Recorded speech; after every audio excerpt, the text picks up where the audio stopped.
Hello everyone, welcome back. मेरा नाम है अर्पित और आप देख रहे हैं स्टूडेंट यार्ड, जहां हम आपके लिए लेके आते हैं इंडियाज बेस्ट स्टेशनरी कंटेंट।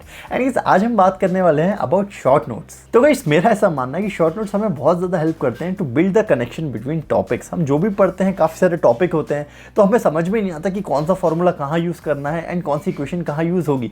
तो भाई शॉर्ट नोट्स की मदद से ना हम काफ़ी सारे मल्टीपल टॉपिक में काफ़ी अच्छी कनेक्टिविटी बिल्ड कर पाते हैं, जिसकी मदद से एग्जाम टाइम में जब हम रिवाइज कर रहे होते हैं तो बस कुछ पेज पलट के ही हम अपना पूरे चैप्टर की एक डीप ब्रीफिंग ले सकते हैं। तो गाइस ऐसे ही अच्छे शॉर्ट नोट्स बनाने के लिए आज हम कुछ टिप्स आपके लिए लेके आए हैं जो एक छोटे बच्चे से लेकर एक IIT JEE एस्पिरेंट तक यूज कर सकता है। तो सबसे पहले हम देख लेते हैं कि वो क्या स्टेशनरी है जो आपको शॉर्ट नोट्स मेकिंग में यूज करनी है। तो सबसे पहले अगर हम बात करें पेन्स की, जो सबसे इंपॉर्टेंट है, तो आप यूज़ कर सकते हैं पेंटेल का ऐसा ये जो कलरफुल पैक आता है उसको। तो काफ़ी सारे कलर्स आपको इसमें देखने को मिलते हैं। साथ ही साथ आप यूज़ कर सकते हैं इस टाइप पे जो फाइबर पॉइंट पेन्स आते हैं हमारे पास लग्जरी या रोरिटो या आर्टलाइन की तरफ से, उनको भी ये भी काफ़ी अच्छे चलते हैं, स्मूथ होते हैं एंड काफ़ी सारे कलर्स ऑफर करते हैं। अगर आपको बॉल पेन से लिखने का मन है तो यहाँ पे हमारे पास पेंटोनिक की तरफ से कलर्ड बॉल पेन आते हैं, आप उनका यूज़ कर सकते हैं। बात करें अगर हेडिंग्स वगैरह में क्या यूज़ करना है, तो मैं तो रिकमेंड करूँगा नॉर्मल कलर पेन से ही काम चल जाएगा। बट अगर आपको थोड़े ज़्यादा ही अच्छे नोट्स बनाने हैं तो you can also use brush pens. Brush pen में मैं रिकमेंड कर सकता हूँ आपको पेंटेल की तरफ से फूड टच जो ब्रश पेन आता है वो, एंड जो टॉम्बो की तरफ से फूडोनोसो के ब्रश पेन्स आते हैं वो, क्योंकि इनमें छोटा सा हार्ड निब होता है, तो इससे आप छोटे जो लेटर्स है वो काफ़ी अच्छे से बना पाते हैं। बात करें अगर आप पेजेस की, तो काफ़ी लोग प्रेफर करते हैं लूज पेजेस एंड काफ़ी लोग नोटबुक्स प्रेफर करते हैं। मैं अगर पर्सनल रिकमेंडेशन दूँ तो दोनों ही अच्छे हैं, डिपेंड आप पे करता है। बट बुक्स के साथ एक फ़ायदा ये होता है कि जो भी आप लिखते हैं ना वो आपके पास स्टोर रहता है, and with loose pages you have to be more careful कि कहीं वो घूम ना जाए। तो मेरे रिकमेंडेशन जो रहेंगे लूज पेजेस हैं वो रहेंगे JK सिडार की तरफ से। हमारे पास ये पेपर्स आते हैं 500 शीट्स, या तो आप वो ले सकते हैं। तो मेरे साइड से जो रिकमेंडेशन रहेंगे, अगर आप लूज शीट्स लेना चाहते हैं तो आप ले सकते हैं JK सिडार का एक पैक आता है 500 शीट्स का, वो तो काफ़ी अच्छे GSM ऑफर करता है, अच्छी पेज क्वालिटी है। एंड अगर आपको थोड़ी और ज़्यादा बेटर क्वालिटी चाहिए, अगर आपको थोड़ा ज़्यादा और थिक पेज चाहिए, तो आप यूज़ कर सकते हैं JK की तरफ से आने वाला बॉन्ड पेपर। डेफिनेटली ये थोड़ा सा कॉस्टली पड़ता है, अराउंड 470 रुपीज़ की 500 शीट्स आपको मिलती है, बट डेफिनेटली जो ये क्वालिटी ऑफर करेगा वो वर्थ इट है। बात करें अगर नोटबुक्स की, तो आप कोई भी ब्रांड की नोटबुक ले सकते हैं। The primary factor is GSM। तो मैं रिकमेंड करूंगा, जनरली 67 GSM की तो नोटबुक्स आती हैं, बट आप 70+ GSM अगर लेते हैं ना तो आपको बहुत अच्छी क्वालिटी पेजेस में देखने को मिलती है, एंड उस पर आप ब्रश पेन भी इजीली यूज़ कर पाएंगे। तो मैं रिकमेंड करूंगा कोई भी नोटबुक आप खरीदें, बट GSM उसका चेक करें कि वो 70+ GSM की हो। Third thing is highlighters. Highlighters काफ़ी सारे ब्रांड्स में आते हैं, बट मुझे पर्सनली आप जैसा जानते हैं कि पेस्टल हाईलाइटर्स बहुत पसंद है।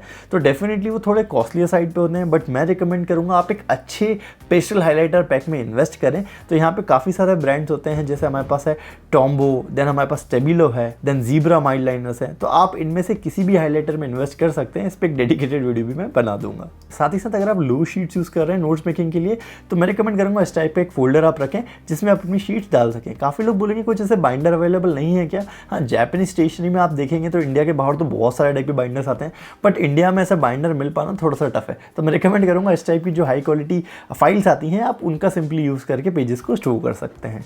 तो शॉर्ट नोट्स बनाना स्टार्ट कैसे करना है? तो देखिए, सबसे ज़्यादा जो ज़रूरी चीज़ होती है किसी भी नोट में वो होती है कनेक्टिविटी बिटवीन टॉपिक्स। तो मैं रिकमेंड करूँगा, फॉर एग्जांपल अगर आप केमिस्ट्री के नोट बना रहे हैं, आपने पढ़ा केमिकल रिएक्शंस, तो आप क्या कर सकते हैं, जो भी चैप्टर की हेडिंग है सबसे पहले तो उसको ऊपर डाल दीजिए। अब इस हेडिंग के लिए आप या तो ब्रश पेन यूज़ कर सकते हैं या फिर आप यूज़ कर सकते हैं एक नॉर्मल कलर पेन। तो यहाँ पर मैंने हेडिंग जैसे डाल ली है। इसके बाद आप क्या कर सकते हैं, अब आपको बनाना है एक फ्लो चार्ट। फ्लो चार्ट क्या होता है? Flow chart contains the main heading, then उसके नीचे क्या क्या उसके सब पार्ट्स हैं वो उसमें रहते हैं। इससे क्या होता है, अगेन कनेक्टिविटी बनाने में हमें बहुत हेल्प मिलती है। तो जैसे यहाँ पे मैंने केमिकल रिएक्शन पढ़ा, तो मैंने यहाँ पे सबसे ऊपर लिखा केमिकल रिएक्शन, देन मुझे पता है कि काफ़ी सारी टाइप की केमिकल रिएक्शंस होती हैं, तो मैंने वहाँ पे क्या किया, इस टाइप का फ्लो चार्ट बनाता गया, एंड इंडिविजुअली मैंने सारी रिएक्शन जो जो मुझे पढ़ाई गई थी उनको एक एक करके वहाँ पर मैंशन कर दिया। देन इनके अंदर भी सब पार्ट्स होते थे, तो मैंने वहाँ पर क्या किया, जैसे डिस्प्लेसमेंट रिएक्शन थी तो single displacement and double displacement, मैंने उसको भी वहाँ पर एक्सटेंड करके मैंशन कर दिया।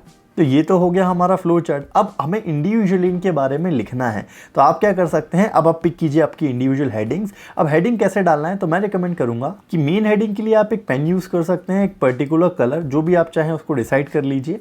देन उसके बाद उसको आप एक्सप्लेन कर दीजिए, उसमें आप सिंपल ब्लू पेन यूज़ कर सकते हैं। देन जो सब हेडिंग्स होगी, सब हेडिंग्स के लिए आप अलग कलर का पेन ले लीजिए। उससे क्या होगा, आपकी एक मेन हेडिंग हो गई है, उसके नीचे आपकी जो जो सब हेडिंग्स होंगी वो अलग कलर में कोडेड रहेंगी। तो आप जैसे ही नेक्स्ट हेडिंग को स्विच करेंगे तो आपको पता लग जाएगा, ओके ये वाले कलर की इस चीज़ की सब हेडिंग्स है। तो जैसे यहाँ पे मैंने एक सब हेडिंग एक्सप्लेन करी जो कि है डिस्प्लेसमेंट रिएक्शन, तो यहाँ पे मैंने उसके बारे में लिखा, उसका एग्जाम्पल लिखे। अब यहाँ पे कोशिश कीजिए जो भी आप लिखते हैं उसको अपनी लैंग्वेज में लिखने की कोशिश कीजिए। जैसे मुझे यहाँ पे पता लगा कि भाई इसका बेसिक मैकेनिज्म ये होता है, तो आप चाहें तो उसको हिंदी में भी वहाँ नोट कर सकते हैं। यहाँ पे ऐसा कोई कंस्ट्रेंट नहीं है कि इंग्लिश में ही लिखना है, हिंदी में लिखना है। You can write in English, Hindi, जिस भी लैंग्वेज में आप कंफर्टेबल हो वहाँ पे उसको नोट कर दें अच्छे से। उससे क्या होगा, रिविजन करते टाइम ना आपको अपने जो वर्ड्स होते हैं ना वो पढ़ के ज़्यादा जल्दी रिलेट होता है कि हमने क्या लिखा है। तो यहाँ पे बुकिश लैंग्वेज लिखने की ज़रूरत नहीं है, you can use your own words. उसके बाद आप क्या कर सकते हैं, जैसे यहाँ पे एक इंपॉर्टेंट पॉइंट होता है जो कि है कि जो हमारा फर्स्ट एलिमेंट है ना वो ज़्यादा रिएक्टिव होना चाहिए, तभी डिस्प्लेसमेंट रिएक्शन होती है। तो ये इंपॉर्टेंट चीज़ थी। तो यहाँ पे मैं क्या कर सकता हूँ, उसको एक अलग कलर के पेन से यहाँ पे लिख सकता हूँ। या फिर आप एक और चीज़ कर सकते हैं कि आप उसको हाईलाइट कर सकते हैं विद अ पेंसिल हाईलाइटर। अब याद रखिए आपको सब कुछ हाईलाइट नहीं करना है,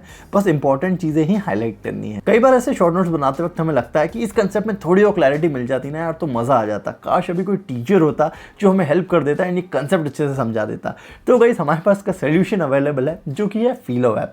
फिलो को ना आप अपना सेल्फ स्टडी कंपेनियन समझिए। कभी भी पढ़ते वक्त या सेल्फ स्टडी करते वक्त आपको लगे कि इस कंसेप्ट में क्लैरिटी चाहिए तो सिंपली फिलो ऐप को ओपन कीजिए, उसका एक फोटो अपलोड कीजिए ऐप पे, एंड गाइस इन 60 सेकंड्स आप लाइव 1-on-1 कनेक्टेड होंगे विद अ ट्यूटर जो आपकी पूरी हेल्प करेंगे उस कंसेप्ट को ग्रास रूट लेवल से समझने में। एंड गाइस क्योंकि ये सेशन 1-to-1 है तो आप अपने पेस पे सीख सकते हैं एंड अनलिमिटेड क्वेरीज पूछ सकते हैं जब तक आपको उस कंसेप्ट में कमांड हासिल ना हो जाए। एंड इसमें फिलो के सभी टीचर्स आपकी बहुत ज़्यादा हेल्प करेंगे। एंड आफ्टर द सेशन अगर आपको वो टीचर पसंद आते हैं तो you can mark them as favorites and keep learning from them in future too। तो गाइस फिलो का लिंक मैंने डिस्क्रिप्शन में सबसे ऊपर डाल दिया है, अभी आपको डाउनलोड कर लीजिए। तो गाइस अब बात करते हैं अगर आप शॉर्ट नोट्स बना रहे हैं for a subject like mathematics और बायोलॉजी जहाँ पे काफ़ी सारे स्टेप्स होते हैं एंड हर चीज़ ना इंटरकनेक्टेड होती है प्रीवियस स्टेप से। तो यहाँ पे जो आप सबसे अच्छी चीज़ कर सकते हैं वो होता है हर चीज़ को स्टेप्स में तोड़ लेना। तो ब्रेकिंग इनटू स्टेप्स कैसे, मैं आपको डिटेल में समझाता हूँ। बात करते हैं मैथमेटिक्स की। तो जैसे मान लेते हैं कि हम एक टॉपिक पढ़ देते हैं जो था इक्वेशन इन 2 वेरिएबल्स। तो यहाँ पे हमको 2 इक्वेशन दी हुई है एंड हमको उसको सॉल्व करके एक्स और वाई की वैल्यू निकालना है। तो यहाँ पे देखिए हम कैसे उसको स्टेप बाय स्टेप सॉल्व करते हैं। सबसे पहले हमारे पास जो क्वेश्चन है वो रखा हुआ है। अब हमको पता है कि सबसे पहले हमको एक्स की वैल्यू निकालनी है एंड उसको सेकंड इक्वेशन में डालना है। तो स्टेप 1 में मैं लिख लूँगा कि भाई calculate the value of x from equation 1। तो यहाँ पे मैंने एक्स की वैल्यू निकाल ली कि वो जो कि ये आ गई है।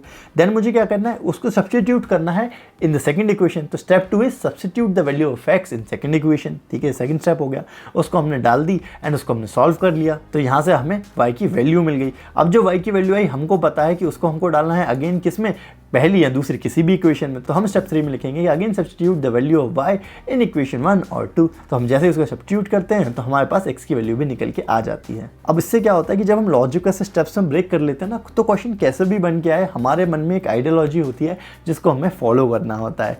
तो ऐसे आप उसको ब्रेक कर लीजिए। वहीं पे अगर हम बात करें for a subject like biology जहाँ पे काफ़ी सारी चीज़ सीरीज में होती है तो वहाँ पे शॉर्ट नोट्स कैसे बना सकते हैं। तो यहाँ हम एक एग्जाम्पल ले लेते हैं ऑफ ह्यूमन डाइजेस्टिव सिस्टम।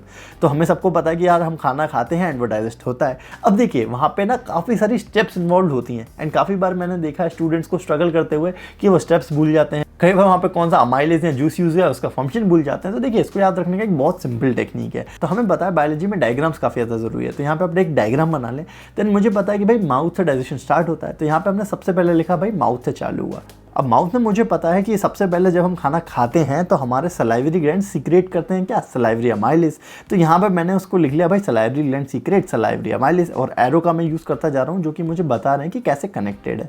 अब सलाइवरी अमाइलेज का क्या फंक्शन होता है, वो बेसिकली स्टार्च को शुगर में कन्वर्ट करते हैं। तो वहीं मैंने उसको बॉक्स बना के लिख लिया। अब जो अगला स्टेप है माउथ के बाद वो जाता है ईसोफेगस में। तो वहाँ पर मैंने एक एरो लगाया, मेन एरो, एंड वहाँ पर लिख दिया ईसोफेगस। अब ईसोफेगस का क्या फंक्शन है वो शॉर्ट में मैंने वहाँ पर साइड में नोट कर दिया, वो था takes food from mouth to oesophagus by peristaltic movement. अब ये भी हो गया। तो मुझे पता लगा ईसोफेगस के बाद खाना कहाँ जाता है, हमारे स्टमक में। तो मैंने यहाँ पे फिर हेडिंग डाली साइड में स्टमक। ठीक है, स्टमक के बाद मैंने वहाँ पे अगेन स्टमक में काफ़ी सारे क्या क्या फंक्शंस होते हैं, क्या क्या जूसेस होते हैं, ये टफ होता है याद रखना। तो वहीं पे मैंने साइड में लिख दिया भैया गैस्ट्रिक जूसेस होते हैं जो कि 3 टाइप के होते हैं, pepsin, HCl and mucus. And मैंने उनका जो फंक्शन होता है ना वहीं में नीचे डिफाइन कर दिया।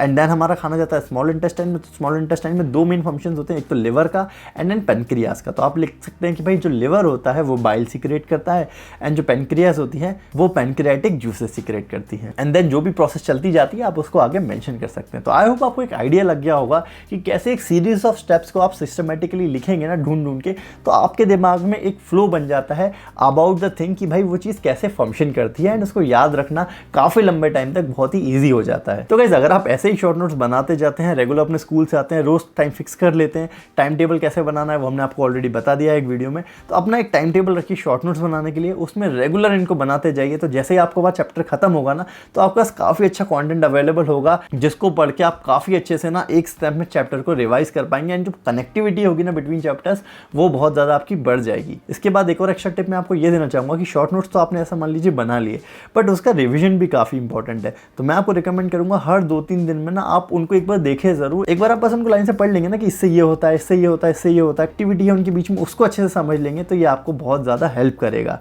एक और इसमें अच्छी चीज़ आप ये कर सकते हैं कि आपने तो शॉर्ट नोट्स बना लिए हैं, तो कई बार ना हम स्कूल में फ्री बैठे होते हैं, फ्री लेक्चर्स, तो किसी भी दोस्त को पकड़िए, एक नॉर्मल A4 शीट लीजिए, एक पेन लीजिए या उसकी नोटबुक ले लीजिए एंड उसको ना लाइन से सब लिख के समझा दीजिए जो आपने अपने शॉर्ट नोट्स में लिखा था। और आप ये भी कर सकते हैं कि अपना शॉर्ट नोट्स ओपन करके साइड में रख लें एंड उसमें से देख देख के उसको आप समझा दीजिए कि ये ऐसे ऐसे होता है। क्योंकि गाइस सीखने का सबसे अच्छा तरीका होता है कि आप किसी को सिखाने लगे, क्योंकि जब हम पढ़ाते हैं ना तो ऑटोमेटिक उसको समझ में आए ना आए हमको वो चीज़ बहुत अच्छे से समझ में आ जाती है एंड कनेक्टिविटी भी बढ़ जाती है एंड डेफिनेटली सामने वाला सुनेगा तो उसका भी फायदा है, वो कुछ तो सीखेगा ही। तो गाइस ये था हमारा वीडियो ऑन शॉर्ट नोट्स। आपको ये कैसा लगा मुझे कमेंट सेक्शन में लिख के ज़रूर बताएं। इसमें काफ़ी सारी चीज़ें और भी हैं जो आप कर सकते हैं। आप देखिए अलग अलग क्लास के स्टूडेंट्स होते हैं, अगर मान लीजिए कोई 6-7 क्लास का है तो उसका डेफिनेटली सिलेबस अलग है, अगर कोई IIT JEE नीट का स्टूडेंट है तो उसका डेफिनेटली सिलेबस अलग है। ये मैंने जनरल टिप्स आपको कुछ दिए हैं जो आप सभी यूज़ कर पाएंगे। अब आप इनको अपने हिसाब से मोल्ड कर सकते हैं, अपनी कंडीशनिंग के हिसाब से, अपने सिलेबस के हिसाब से इनको मोल्ड करके यूज़ करिए एंड जो आपको बेस्ट लगे, जो आपको बेस्ट रिजल्ट दे, इसको उस वे में यूज़ करें। अगर आप लोग बोलेंगे तो मैं इनका सब्जेक्ट वाइज या फिर एग्जाम कैटेगरी वाइज ही वीडियो बना दूंगा। तो मुझे कमेंट सेक्शन में लिख के बताएं क्या ये वीडियो आपको हेल्पफुल लगा। एंड ऐसे ही और वीडियो देखने के लिए आप हमारे 2 ऊपर देख सकते हैं। ऊपर आपको दिख रहा होगा हमारा टाइम टेबल वाला वीडियो जो हमने टाइम टेबल बनाना सिखाया था आपको, एंड नीचे आप देख सकते हैं हमारा बेस्ट रोलर बॉल पेन्स का रिव्यू जो कि आप इंडिया में परचेज कर सकते हैं। तो गाइज मैं मिलने वाला हूँ आपको इन द नेक्स्ट वीडियो, तब तक के लिए take care, bye bye guys.